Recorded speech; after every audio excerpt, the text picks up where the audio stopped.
This week on the Age of Revolution podcast, we segue from Born in Battle to the next title in the series, Quest for Empire, in order to pursue the implications of a momentous coincidence from a previous episode. It will be remembered, perhaps, that while John Burgoyne was attempting to make good on a bet that he could capture Albany and be back in London by Christmas Day, Benjamin Franklin was in Paris, seeking to convince King Louis XVI to adopt an even riskier gamble, the larger cause of American independence. That the king might be open to such a proposition was not in itself far-fetched. During the reign of his father, after all, the British had conquered all of French Canada, the centerpiece of France's nascent empire, a loss that only compounded the country's earlier losses at the hands of the British on the Indian subcontinent. For Louis, the chance to return the insult by depriving Great Britain of her North American colonies was all but irresistible. Thus, Franklin's proposal found a ready audience, and the American colonies a crucial ally in a revolution that would have far-reaching consequences for the nations of Europe and ultimately the rest of the world. What Louis could not have foreseen was that in committing to the American cause, he would set in motion a chain of events that would lead inexorably to his own overthrow and execution. In the near term, the vast sums of money required to raise and equip the necessary military forces created a drain on the country's resources that would leave it susceptible to economic disruption. Then, too, by tacitly supporting the ideals of the rebellious colonies, Louis fundamentally undermined his position as a divine right monarch. Thus, France would eventually be swept up in a revolution of its own, and 3 years from its onset, the king would be dead, and the country under invasion by monarchist armies. With these events as backdrop, we turn now to the introduction of Quest for Empire, and the circumstances surrounding the watershed battle of Valmy, where dramatic changes in the practice of warfare would neatly parallel those affecting the practice of government.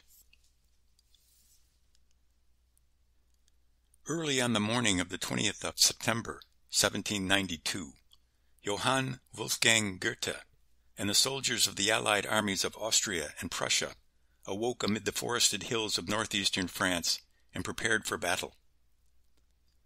A few miles to the south, hidden by a dense fog, the army of the newly formed French Republic stood ready to oppose them. Yet Goethe and his comrades were full of confidence. Thus far, the only serious resistance they had encountered in their invasion of France had been due to bad weather, as heavy rains slowed their supply trains to a crawl and turned their camps into miserable quagmires of mud.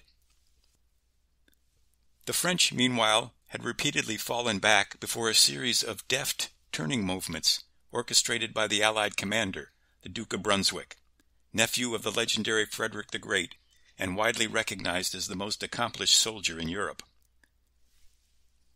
Shrewd, painstaking, and deliberate, the Duke waged war with the careful calculation of a master strategist, and his record stood proof of the efficacy of his methods. Perhaps his greatest feat of arms had been achieved during an all but bloodless campaign in Holland in 1789, in which he so thoroughly outmaneuvered his foe as to win a war without bringing on a major engagement. Indeed, Brunswick's reputation was such that early in 1792 the revolutionary regime in Paris had tried to recruit him for overall command of French forces, an offer that could scarcely have wounded his pride. Nor was he entirely unsympathetic with the struggles of the French people. The soldier in him held out little hope for the new regime, however, and instead he opted to lead the monarchist forces of Austria and Prussia in the cause of restoring Bourbon rule in France. Entering French territory on the 23rd of August, Brunswick pursued the military objectives of the campaign with his usual thoroughness.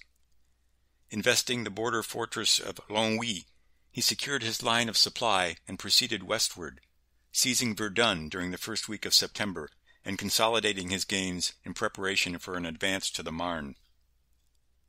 Then the rains came, washing out roads and threatening the invading army's ability to pursue its campaign of maneuver. to which Brunswick responded with a prudent change of plans. Rather than continue west, he proposed to move north against the fortified town of Sedan, where he thought to secure the line of the Meuse River and go into winter quarters. At this point, however, he was overruled by King Frederick William II of Prussia, who had accompanied the invading army and now took it upon himself to preempt Brunswick's careful deliberations. Eager to score an early victory over the upstart French regime, the king insisted on cutting off the enemy's retreat with an immediate advance upon Chalons, convinced that the combined might of the armies of Austria and Prussia would readily defeat the untried Republican forces in their path. In fairness to the king, such confidence was not unwarranted. Since the beginning of the Revolution 3 years earlier, the French army had suffered the loss of thousands of royalist officers, and as a result, the army's organization and leadership were very much in transition. Among the more recent departures was no less a personage than the army's erstwhile commander, the Marquis de Lafayette, who, despite his stature as a hero of the American Revolution, had become a target of Jacobin agitation in Paris and within the army itself. Unable to overcome his aristocratic origins, Lafayette found himself on difficult political terrain, and when a portion of the National Guard refused to respond to his efforts to restore order in the capital, he abandoned his post, joining the growing number of French émigrés. Named to replace him was Charles Dumouriez, a military careerist who assumed command of French forces even as the Austro-Prussian army was advancing upon French territory. To make matters worse, while reviewing his troops in Sedan, the new commander was greeted by jeers from soldiers still loyal to Lafayette. Dumouriez responded by drawing his sword on one of his hecklers and offering to fight a duel on the spot. The offer was declined, and Dumouriez managed to win a measure of respect in the exchange, yet his would be no easy task. "The army is in a most deplorable state," he reported to the government in Paris, citing a general lack of discipline as well as a shortage of clothing, boots, and guns. Having originally planned to draw the enemy away from Paris by invading the Netherlands, Dumouriez quickly abandoned the scheme upon learning of the enemy's occupation of Verdun. At this point, with Austro-Prussian forces poised to advance upon the capital, he rushed his troops south to defend a key defile through the Argonne forest, a site whose strategic significance he compared to Thermopylae, the ancient battlefield where 300 Spartans made a desperate and ultimately unsuccessful stand against invading Persians in the 5th century BC. The analogy alone suggests something of his frame of mind. Initial contact between the opposing armies took place some 25 miles southwest of Sedan, where an Austrian detachment captured the village of Croix-aux-Bois, outflanking the French position at nearby Grand Pré, and compelling Dumouriez to withdraw farther south. At this point, thinking to have scored a signal victory, Brunswick called a halt and sent an emissary, one Colonel Massenbach, to French headquarters in hopes of opening negotiations. Dumouriez responded to the overture by turning Massenbach away without an audience. Yet the French commander would soon have cause for second thoughts on the subject, for in the process of falling back upon Saint-Menehould, one of his corps was cut off and set upon by a force of Prussian cavalry. Though the isolated French troops managed to fend off an initial attack, a second sent them racing headlong in the direction of Chalons, sweeping away a large body of reinforcements in their flight, and giving rise to rumors of the collapse of the entire army. With French fortunes going from bad to worse, Dumouriez's main force, now drawn up in the vicinity of Valmy, quickly contracted the contagious fear, and had the Austro-Prussians followed up their success, they might have stampeded the French all the way to the Marne. True to form, however, Brunswick continued his cautious advance, allowing the French commander time to consolidate his position and restore a measure of confidence in his shaken troops. In this, Dumouriez would be aided by the timely arrival of French reinforcements under General Kellermann, who reached Valmy on the evening of the 19th. Meanwhile, surprised to learn that the French were still in the vicinity of Valmy, Brunswick advanced south from Grand Pré, with plans to force another withdrawal. Once again, however, King Frederick William pulled rank, ordering the Allied forces to proceed directly to the Chalons road west of Saint-Menoud, in an effort to cut off an anticipated French retreat. Thus the invasion force pressed forward, going into bivouac some 5 miles northwest of Valmy, Brunswick's careful campaign of maneuver having gone by the boards. Indeed, the next morning found the Allied commander in an unfamiliar position. Now deep within French territory and effectively blinded by a pervasive fog, he was about to present his enemy with little choice but to stand and fight. Lacking precise information about the enemy's whereabouts, he resumed his advance, and the troops had not gone far before a muffled thunder of artillery erupted on their left. Brunswick now ordered his units into battle lines, and as more cannon sounded in his front, Allied guns were rushed forward to return fire. Eventually driving the enemy back, the Austro-Prussians found themselves on high ground immediately north of the Chalons road, having successfully interposed themselves between the enemy and his capital. Worse still for the French, a last-minute maneuver threatened to isolate a large division of their army. Having originally taken up position on Dumouriez's left, General Kellermann, seeking better ground, ordered his troops to advance to a hill immediately south of Valmy, placing them well in front of Dumouriez's main line. Here his formations ran afoul of each other in the fog, becoming badly entangled in the vicinity of a large windmill. With the enemy less than a mile away, Kellermann struggled to sort out the traffic jam as urgent voices and clanking gear echoed eerily through the fog. To the Austro-Prussians on the hill opposite, the resulting cacophony gave hope of another French withdrawal, a hope reinforced by word that Allied units were moving into position on the French flank. Peering intently into the fog, Goethe and his companions waited eagerly for signs of the enemy's departure. About noon, however, a rising wind cleared away the fog to reveal solid lines of French infantry along the face of the hill. Despite considerable confusion, Kellermann's troops had come into position, and in addition, Dumouriez had rushed reinforcements forward south of the Chalons road, where the steady crackle of small arms fire told of solid resistance to the Allied flanking force. Moments later, in the vicinity of the windmill, Kellermann himself could be seen waving his hat upon the tip of his sword as resounding cheers were heard along the length of the French ranks. Vive la nation! Vive la France! Vive notre général!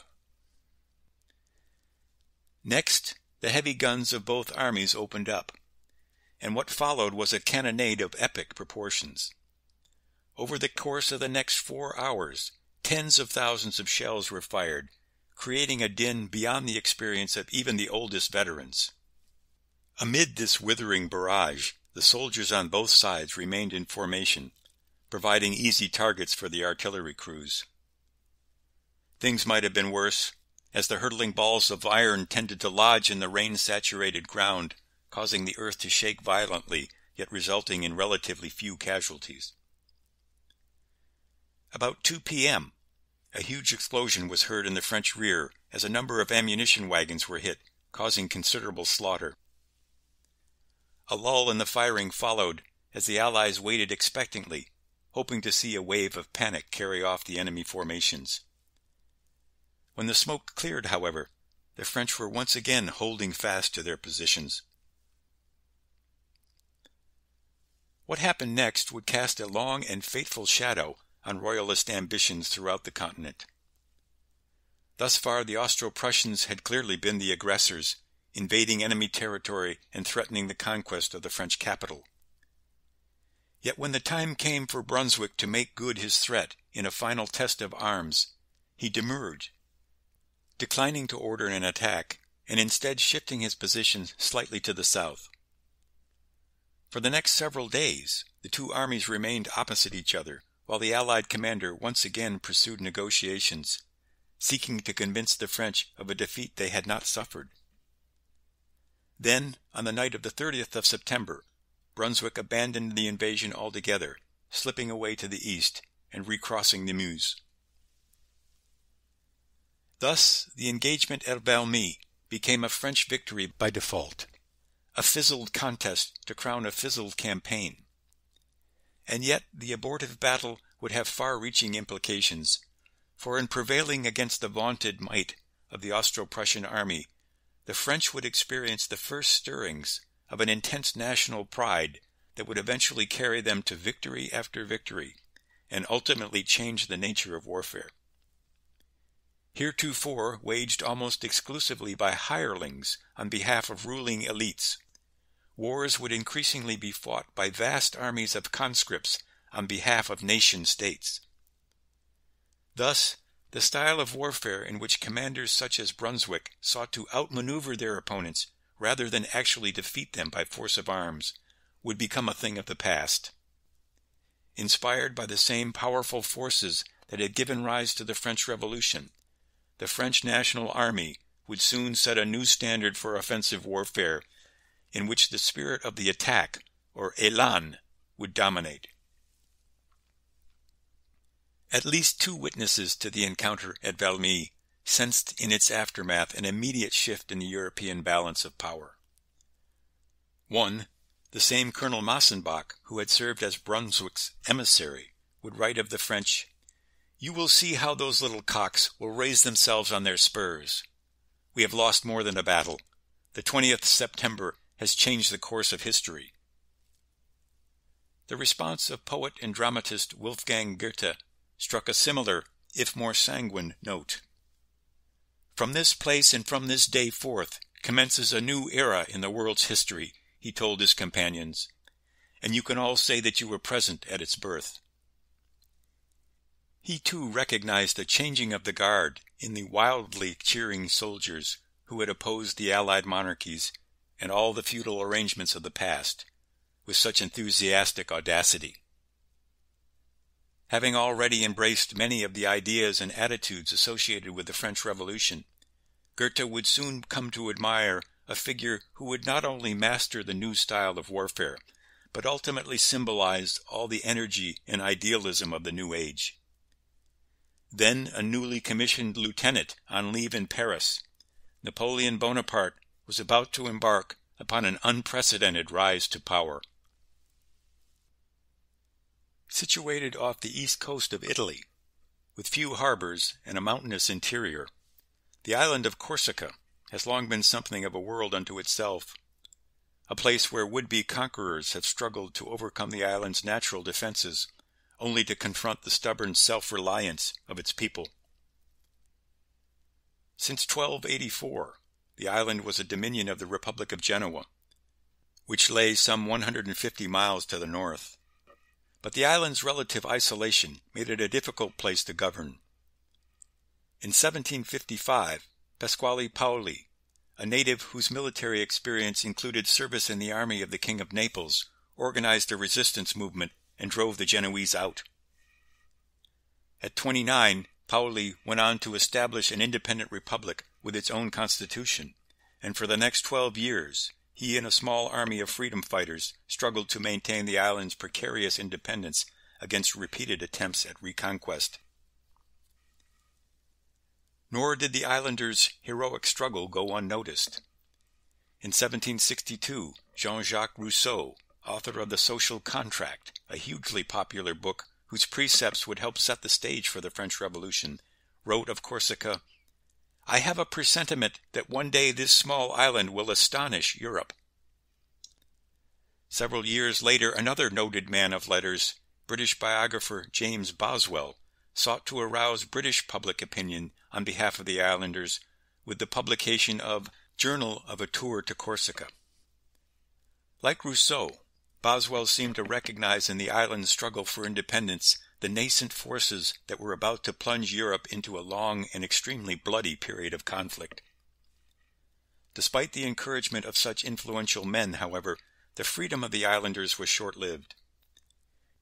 In May of 1768, having failed in their efforts to subdue Paoli's guerrillas, the Genoese revenged themselves on their former subjects by selling the island to the French, who quickly sent troops to take possession.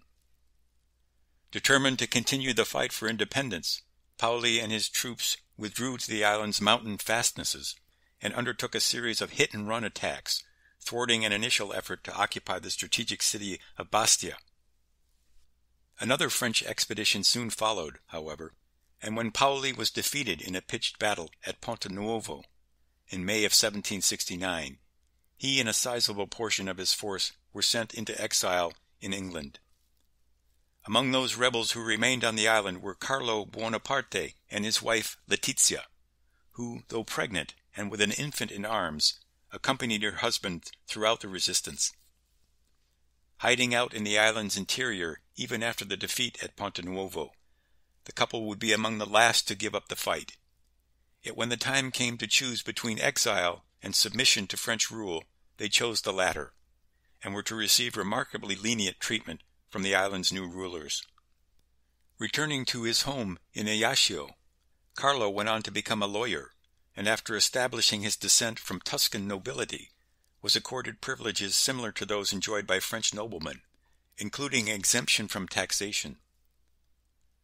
Later, Carlo, or as he was now a French citizen, Charles, sought the help of the island's French administrator to win another perquisite normally reserved for French nobility, the opportunity to send his children to French religious or military schools at the expense of the state. For the eldest son, Joseph, the choice was religious training.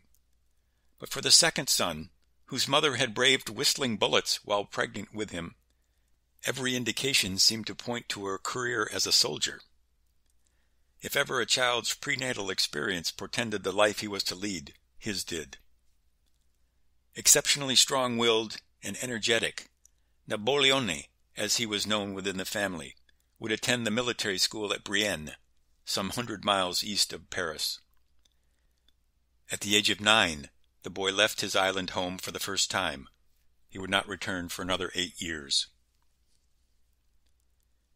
Many accounts of Napoleon's life at school tend to focus on his isolation from his schoolmates and the ridicule to which he was subjected as a foreigner and a scholarship student. Clearly, the transition from comfortable family life in Corsica to the rough and tumble of boarding school in a country whose language he had yet to master was not without difficulty, especially for someone with his proud and fiery disposition. For the most part, however, he thrived at school, doing reasonably well in his studies, particularly mathematics, and forming lasting friendships with several of his peers. Even so, from an early age he showed a remarkable degree of self-sufficiency, as well as unflagging confidence in himself and his destiny, confidence that, while itself a source of ridicule, seemed to render him impervious to the tauntings of his fellow students. After 5 years at Brienne, having failed in his efforts to pursue a naval career, Napoleon entered l'École Militaire in Paris, moving into his new quarters in October of 1784 at the age of 15. Here, in the heart of the French capital, the routines and amenities of his daily life improved considerably. Yet the same circumstance that had dogged him at Brienne, his status as a scholarship student with limited means, only became more pronounced in the socially conscious world of the capital, where many cadets could afford lavish meals and personal servants. No doubt such reminders of his own relative poverty played a part in Napoleon's strong identification with Corsica, where his family enjoyed a measure of social elevation. In any case, he would soon have a powerful reason to reflect on home, for his father had by this time developed chronic stomach pain, and during a trip to the French mainland in search of treatment, the former freedom fighter suddenly collapsed. Diagnosed with stomach cancer, he died in February of 1785 at the age of 38. Despite or because of the loss of his father, Napoleon applied himself all the harder to his studies, completing a difficult course in artillery and passing his exams in 1 year instead of the usual 2. Receiving his commission shortly after his 16th birthday, he elected to be stationed at Valence, some 50 miles south of Lyon, where he eagerly pursued his training at a nearby artillery school and began to develop wider interests. Now an officer in the French army, he received his lieutenant's epaulettes in January 1786. He was a nominal member of the French upper class, and embarking on a course of self-improvement, he began to read as much and as widely as possible, developing a growing appreciation for French culture. As for his personal life, there was little to speak of. A friend and former roommate at l'École Militaire, Alexander de Mazis, had also been posted to Valence, and the two continued to share confidences. But apart from this one acquaintance, Napoleon remained something of a loner throughout much of this period of his life. Having rented his own living quarters in town, he took meals with his fellow officers in a local inn, and when not engaged in formal studies or regimental business, spent much of his time reading or walking about on his own.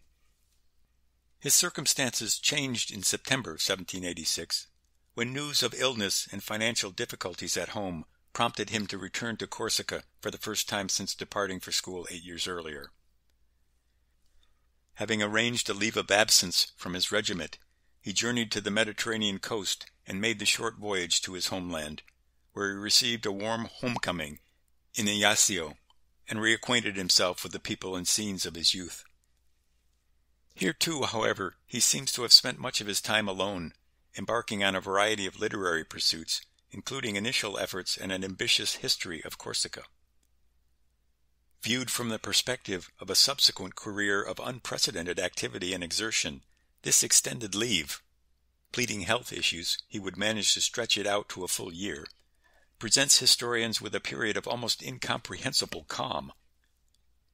Even more incomprehensible by today's standards, perhaps, is the fact that in addition to his original extension, he was able to wrangle another 6 months' vacation out of the War Ministry. As historian David Bell explains, due to an absurd level of overmanning at the higher ranks, extended leaves among the officer corps were commonplace at the time, and the army was delighted to see them go. Upon his return to active service in the spring of 1788, Napoleon, now 19, was stationed at Auxonne in Burgundy, home to a prestigious artillery school where he immersed himself in war studies and first took part in the handling and firing of cannon. His social life, however, remained as uneventful as it had been in Valence, and his living conditions were even more Spartan. Restricting himself to 1 meal a day, he spent much of his small savings on books, a practice that seriously eroded his health. Meanwhile, France itself seemed to have reached a low ebb, and when the severe winter of 1788-89 led to substantial losses in livestock and agricultural production, isolated incidents of rioting began to break out across the country. In one such case, Napoleon's regiment was involved in restoring order, spending the better part of a month maintaining the peace in a nearby town. No stranger to want, Napoleon was largely sympathetic to the plight of the lower classes, and his policing experience, along with his voracious reading, would help shape his political sensibilities, leading him to the conviction that a constitutional monarchy like that in England provided the best model for France. Even as he contemplated needed reforms, however, on the streets of Paris, a new government was about to be born in a firestorm of revolution.